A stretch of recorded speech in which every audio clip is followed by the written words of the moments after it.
Deep in the quiet waters of Slavic folklore, there's a figure that's both beautiful and incredibly dangerous, the Rusalka. She's a spirit that has haunted the imagination for centuries, a true phantom of the rivers and lakes. Okay, so let's just get right into it. The popular image is pretty clear, right? She's this alluring water spirit, beautiful but deadly, and her embrace means a cold, watery grave. It's a classic horror setup. But here's the thing. What if this story isn't just designed to scare you? What if the horror is actually a really practical warning, a kind of social tool? Stick with us, and we'll reveal exactly what that warning is. So here's how we're going to break down her story. We'll start with that terrifying image. Then we'll look at the rules for how to survive her, uncover her really tragic origins, understand the purpose of a myth like this, and finally, see why she still fascinates us so much today. All right, first up, let's get familiar with the creature of nightmares, the version of the Rusalka that everyone thinks they know. Yeah, the folklore gives us this really vivid picture. She's a spirit of the water, but she's not totally bound to it. She can climb trees, and her long, always wet hair is her signature look. Her whole method is seduction, using her beauty and song to lure men close, only to either drown them or, kind of weirdly, tickle them to death. There's even a specific time, Rusalka Week, when she's at her most powerful and swimming is just off limits. Well, when you have a threat that's this specific, it's no surprise that a very specific set of rules popped up around it. This isn't just about running away, it's more like a dangerous etiquette, a protocol for dealing with the supernatural.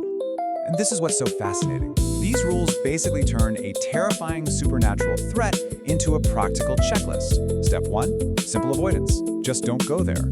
If that's not an option, step 2 is about respect. Leave some offerings to keep her happy. Step 3 is personal protection, carrying amulets like wormwood. And finally, step 4 is seeking religious blessings. Altogether, these steps take this raw fear and make it feel like a manageable risk, a problem with a clear solution. And this right here, it shows you just how high the stakes could be. In some stories, the Rusalka might pose a riddle. If she asks, wormwood or parsley, your life literally depends on your answer. You say wormwood, she leaves you alone.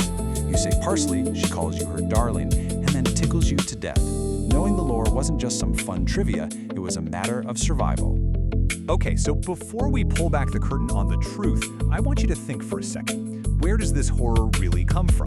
Are we talking about an actual spirit, a reflection of what the community was going through, or just a way to personify the real dangers of the natural world? All right, this is where it all changes. This is the heart of her story, because the Rusalka is not what she seems. Her horror isn't born from some ancient evil, but from some really profound human tragedy.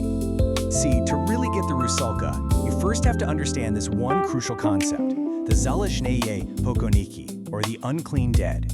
These are the souls of people who died before their time in some violent or unnatural way. The belief was they couldn't move on, and so they were trapped here on Earth as these restless and often very dangerous spirits.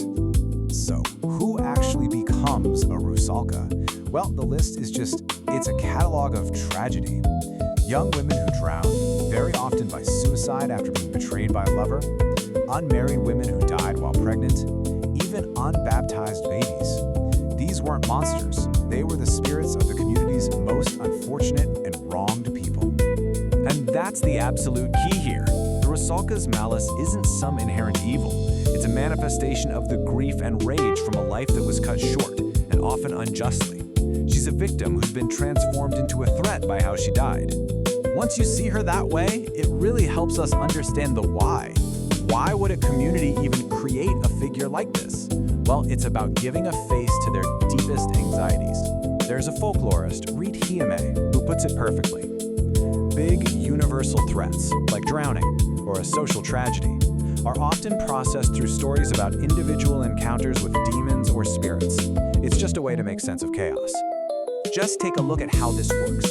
On one hand, you have these big, abstract fears. The very real danger of a river's current is hard to pin down, but a story about a beautiful woman luring you to your doom, that's memorable. The social tragedy of a woman taking her own life becomes this vengeful spirit.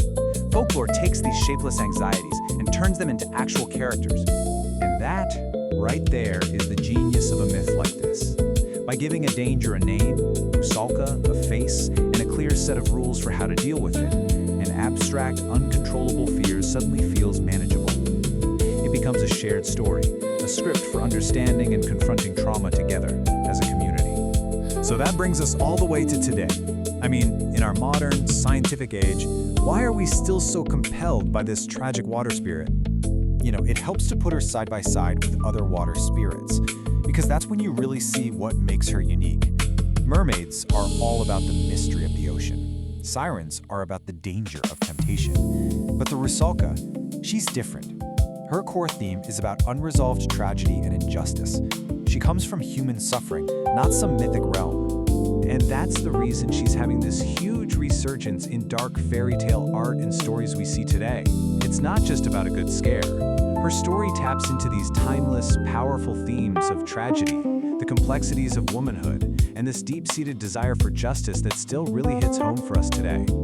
Okay, so here it is, the warning we talked about at the very beginning. The legend of the Rusalka is this brilliant, powerful social tool. On a very practical level, it's a stark warning. Hey, don't swim in dangerous waters, especially at certain times. But on a much deeper level, it's a way for a community to process its collective traumas, things like suicide, social rejection, and untimely death. And that kind of leaves us with one last question to think about.